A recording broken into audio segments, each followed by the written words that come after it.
A saúde do coração chama a atenção de todos, né? É o órgão vital, responsável por levar o sangue para o resto do corpo. E quem vai falar conosco hoje sobre a tamanha importância desse órgão é o médico cardiologista, Dr. José Arnóbio Almeida Leite, que já está aqui conosco, já está? Já está sim, online aqui. Bom dia, doutor José, seja bem-vindo, viu? Bom dia, Marina. Bom dia a todos. Obrigado. Que bom que o senhor está aqui conversando com a gente sobre esse assunto que é tão importante, né? Eu quero começar pedindo para o senhor uma explicação aí para o pessoal visualizar melhor o que é esse órgão tão importante que é o coração. Sim. Esse órgão, né, o coração, tanto falado, né, desde a história, na filosofia, na poesia, é um órgão para a ciência, né, para a medicina, considerado o centro do corpo e o impulsionador de todo o sangue para qualquer parte do corpo. Então, sem o coração não se vive. Além do mais, ele é único. Não se pode viver sem um coração. Não é como um pulmão ou como os rins, que são órgãos duplos. Você pode viver sem um, pode ser retirado. Inclusive, o nosso Papa vive sem um pulmão desde sua juventude e isso não lhe causa nenhum problema. Porém, qualquer doença do coração, por estar no seu centro e por sua função tão primordial, causará incapacidades importantes para o indivíduo que o tiver, né? que for acometido por uma enfermidade. É verdade. Então, de uma doença do coração, você pode ter manifestações por todo o corpo e, portanto, na qualidade de vida do cidadão, na capacidade de trabalhar, na capacidade de se relacionar com até o seu indivíduo, de participar da sociedade. Pois então, é assim. E, além do mais, o coração traz uma importância fundamental, porque é pautado nas estatísticas. A Organização Mundial de Saúde calcula que cerca de 31% de todas as mortes no mundo são causadas por doença do coração.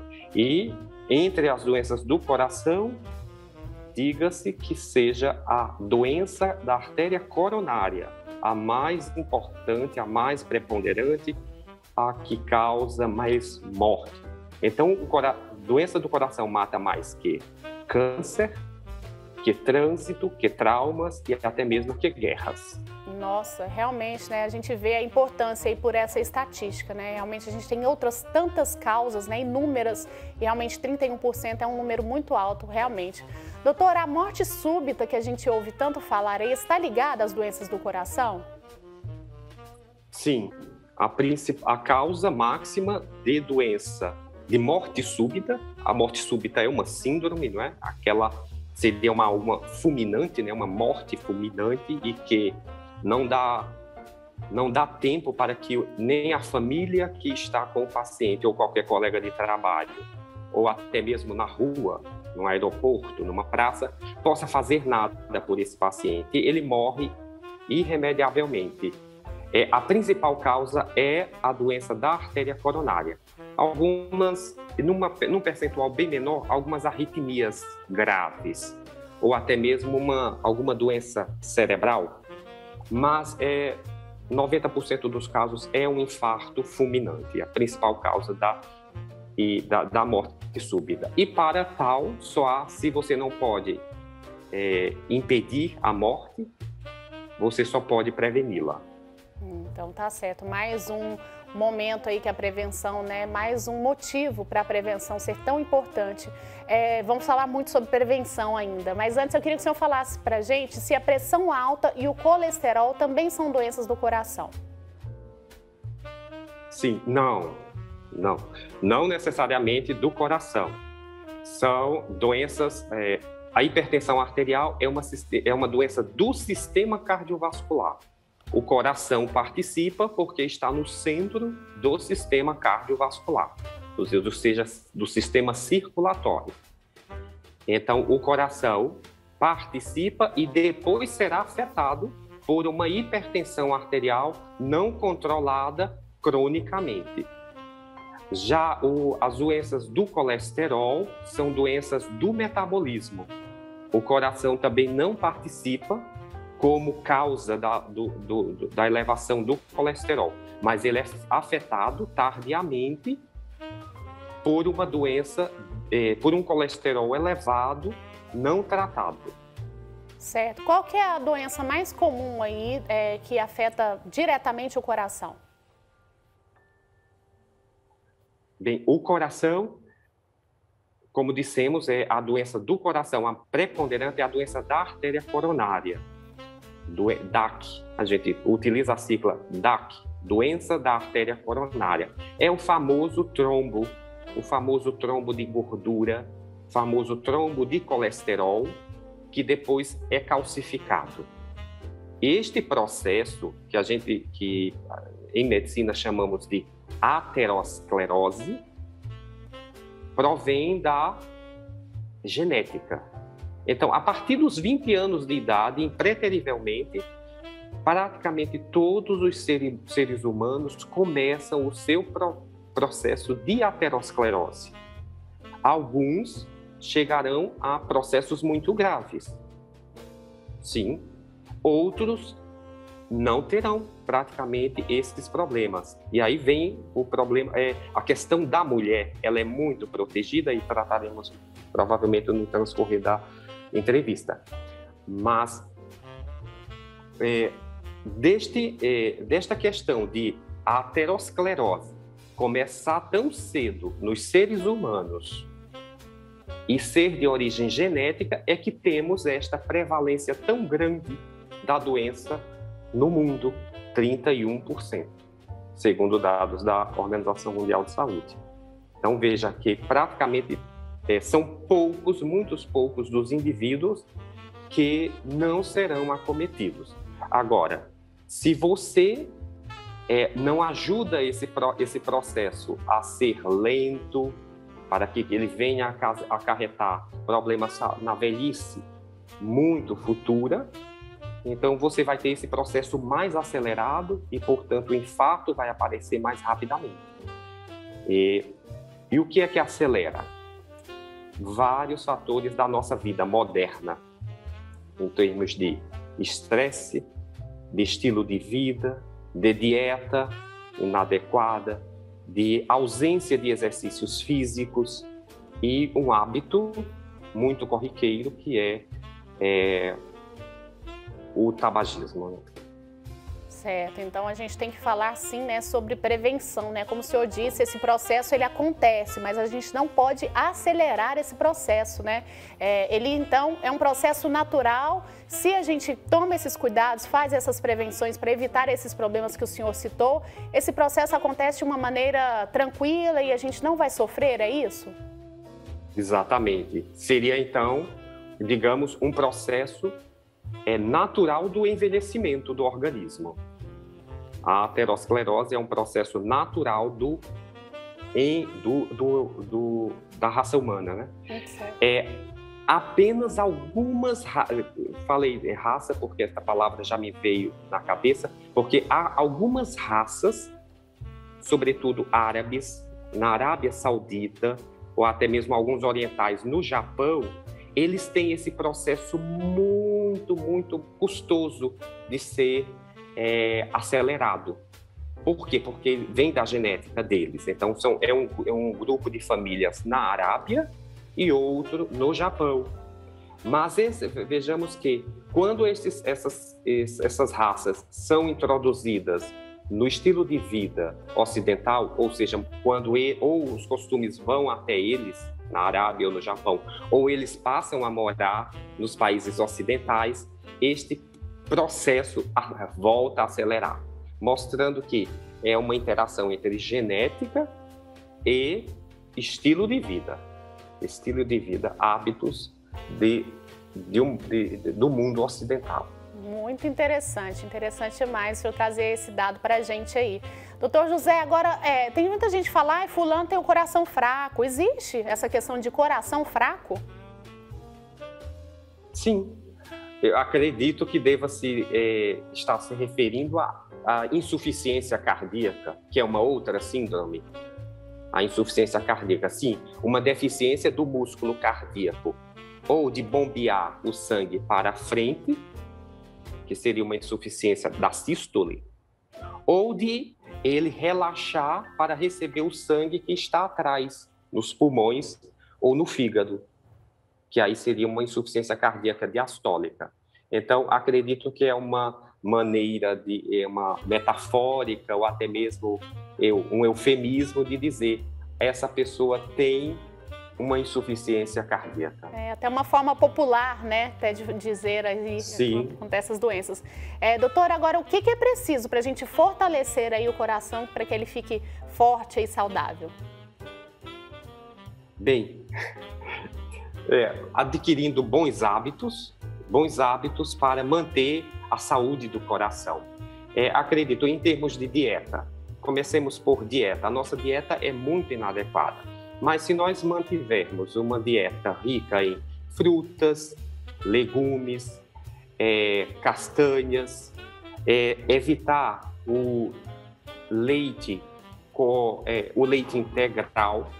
Sim, em alguns momentos é necessário retirar aquele excesso de gordura do leite e evitar, sobretudo, aqueles óleos ou margarinas industrializados, porque eles contêm um teor de gorduras saturadas ou a chamada gordura trans, que ela se acumula nas paredes das artérias, não só do coração, mas também do cérebro, das pernas e da aorta em geral, até mesmo das carótidas, das nossas carótidas, porque esse processo de aterosclerose envolve todo o sistema circulatório, não está só no coração.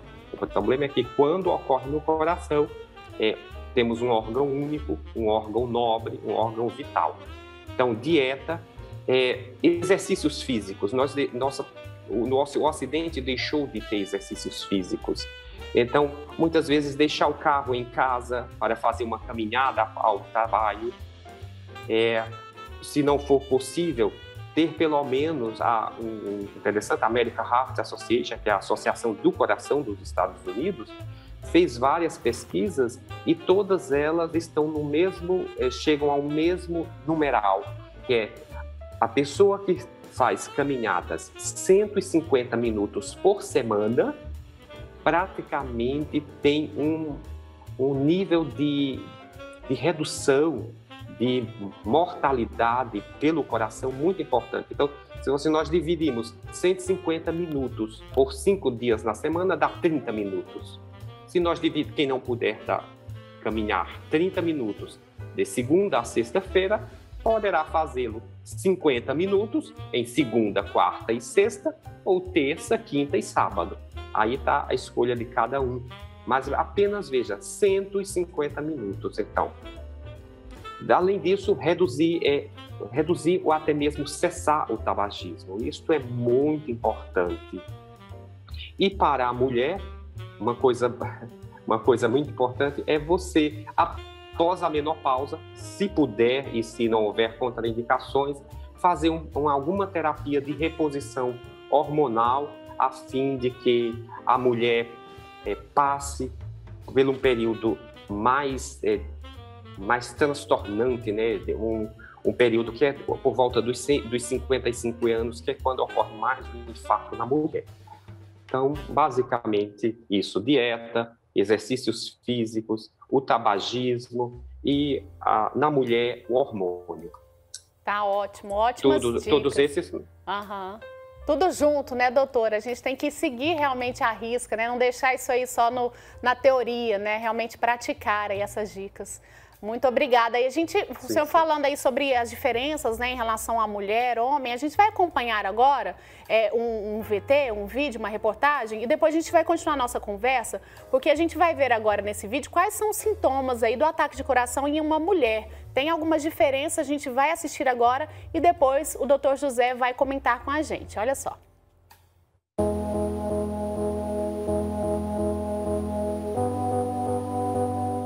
O infarto infarto em mulheres pode ter sintomas diferentes. Isso porque no público feminino, os sintomas podem não parecer que o problema é no coração. Os sintomas do infarto feminino podem ser típicos ou atípicos. Os típicos são dor ou desconforto na região do peitoral em forma de aperto, podendo irradiar para o braço esquerdo, para as costas e até para o rosto. As dores podem ser acompanhadas de suor frio, palidez, falta de ar e sensação de desmaio. Mas são os sintomas atípicos que podem confundir e devem ser observados com bastante cuidado. São eles: dor abdominal, que pode parecer com gastrite, esofagite ou refluxo, enjoo, mal-estar geral e cansaço excessivo sem causa aparente.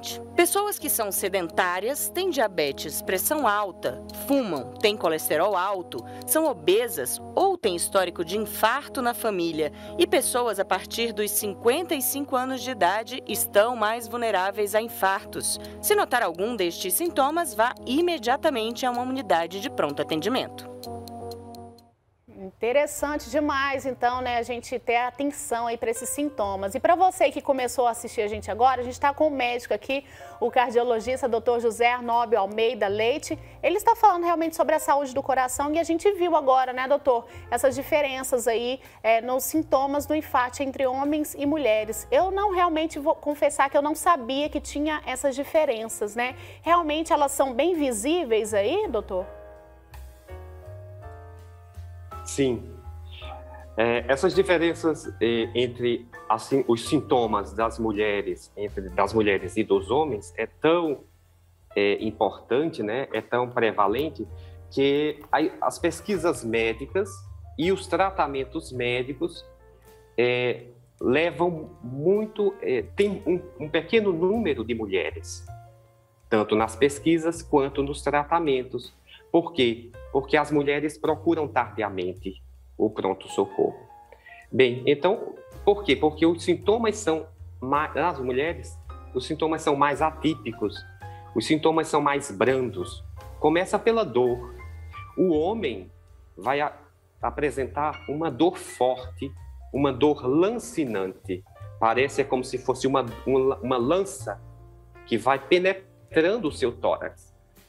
Enquanto a mulher vai apresentar mais uma dor, tipo uma pressão, ela não sabe dizer, ela não sabe definir muito bem. Parece uma pressão ou uma sensação de queimação. Então, bem diferente. A dor é mais branda, é de menor intensidade e o timbre da dor, né, a característica da dor é de uma queimação. Então, por isso, a mulher, por sentir menos dor, ela é mais branda. Isso vem por quê? Porque a mulher tem um perfil, um limiar de dor muito maior que os homens. Você não vai, então, num pronto-socorro, ver uma mulher chorar porque está tendo infarto. Enquanto um homem, você vai ver um homem chorar porque a dor é mais forte. Então, essas mulheres procuram menos, dão menos importância, vão telefonar menos para o pronto-socorro e até mesmo para o 192 SAMU. Isto, a mulher vai confundir, ela vai pensar que a dor que ela está sentindo no peito é por conta de uma esofagite, de uma gastrite. Se for no epigástreo, vai pensar que é uma úlcera, porque a dor não é tão importante, ela não é tão grande, ela não aparece de forma tão dramática como no homem. Se a dor se irradiar para os dois ombros, ela vai pensar que é um reumatismo, porque até mesmo as mulheres têm mais reumatismos que os homens, tem mais artrite reumatoide, tem mais fibromialgia. Se a dor for para as costas da mulher, ela também vai pensar que é um problema mais de músculo, de ossos. E se for para a mandíbula, ela pensará que é um problema de mastigação, um problema dentário. E aí, portanto, a mulher, toda essa problemática vai fazer com que a mulher se automedique. Ela tome o anti-inflamatório que ela já usa frequentemente em casa, ela tome o seu antiácido, ela justifique por um trabalho maior que ela tenha feito, e aí vai procurar menos o médico. O homem, ao sentir a dor, ele é mais dramático e vai procurar ajuda mais precocemente. que a mulher. Certo. Doutor José, e o senhor comentou aí sobre a questão da menopausa e, né, da reposição hormonal. Por que essa questão da menopausa tem a ver com o coração? Os problemas acontecem mais depois desse período? Por que isso acontece? Certo. Veja que a mulher é naturalmente protegida desta doença, da doença da artéria coronária, porque o seu processo de aterosclerose é desacelerado, porque por uma questão muito simples, a mulher tem estrogênios à vontade. Ela tem uma quantidade muito grande de estrogênios, aí 10 vezes, talvez, eu não sei dizer o percentual, muito mais que o homem. Os seus estrogênios, ou seja, o hormônio que a faz ser mulher, o hormônio feminino. E qual o bom efeito do estrogênio para as artérias da mulher? Primeiro, o estrogênio naturalmente aumenta o HDL, que é o colesterol bom, e baixa o LDL, que é o colesterol mau. Isso o que é que acontece? Que as placas de colesterol calcificadas sejam muito mais finas na mulher ou até mesmo não existam. E aí o que acontece? Por isso que os infartos em mulheres, o seu pico de infarto é por volta dos 55 anos, quando a mulher já passou pela menopausa e já está no seu período de climatério, ou seja, passando da sua parte do seu período de vida reprodutivo para o período de vida não reprodutivo.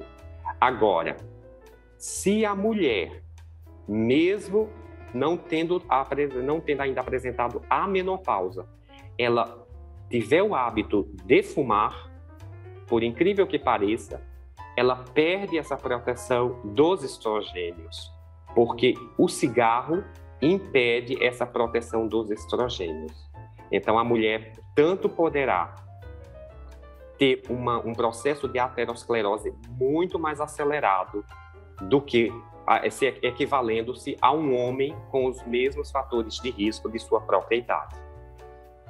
Certo. Doutor, para a gente finalizar, eu queria que o senhor deixasse um alerta aí, né, não só para as mulheres, mas para os homens também. Quando é que a gente deve se preocupar com a saúde do coração? E em relação àquele check-up, é preciso que a gente faça anualmente, a partir de que idade? Então, essas duas perguntas, né, em relação a essa prevenção, esse check-up e também sinais de alerta. Quando a gente deve preocupar se o coração está bem ou não? Certo. Muito bem. O check-up cardiológico para o homem é recomendado logo aos 40 anos. Porém, ele pode ser reduzido para 35 anos ou até mesmo para 30, se um dos irmãos do homem tiver um infarto com menos de 45 anos de idade. Então, recomendamos check-up para todos os homens após os 40 anos de idade. Porém, se o seu pai ou seu irmão tiverem apresentado um infarto com menos de 45 anos de idade, ele deve trazer esse check-up para os 35 anos de idade. Para as mulheres, a gente recomenda o check-up após os 45 anos, quando ela começa com os sintomas do climatério, da menopausa, certo? Então, basicamente, isso aí. Agora, isto para uma pessoa que não tem fatores de risco. Se o homem apresentar diabetes, se ele for um fumante, se ele tiver colesterol elevado, se ele tiver triglicerídeos elevados, se ele tiver sobrepeso, se ele tiver uma obesidade, se ele tiver uma cintura abdominal muito larga, ou seja, aquela barriguinha bem aumentada, ele também deve trazer seu check-up médico para os seus 35, 30 anos de idade. Também são as mesmas recomendações para a mulher. Se a mulher fuma, se a mulher tem um estilo de vida muito acelerado, muito estresse no trabalho, se ela tiver sobrepeso, obesidade, colesterol elevado, ela também deve começar o seu check-up com 5 anos ou 10 anos mais cedo do que antes que os sintomas da menopausa iniciem para ela. Tá ótimo, então. Doutor José, eu quero agradecer muito, viu, pela conversa. Eu acho que a gente conseguiu esclarecer muito aí, dar uma chacoalhada em muita gente em casa, né, dar esses sinais de alerta aí. Então, muito obrigada pela entrevista, obrigada pelas dicas aí pra gente, viu? Eu agradeço também. Tá bom, um grande abraço pro senhor, até uma próxima oportunidade.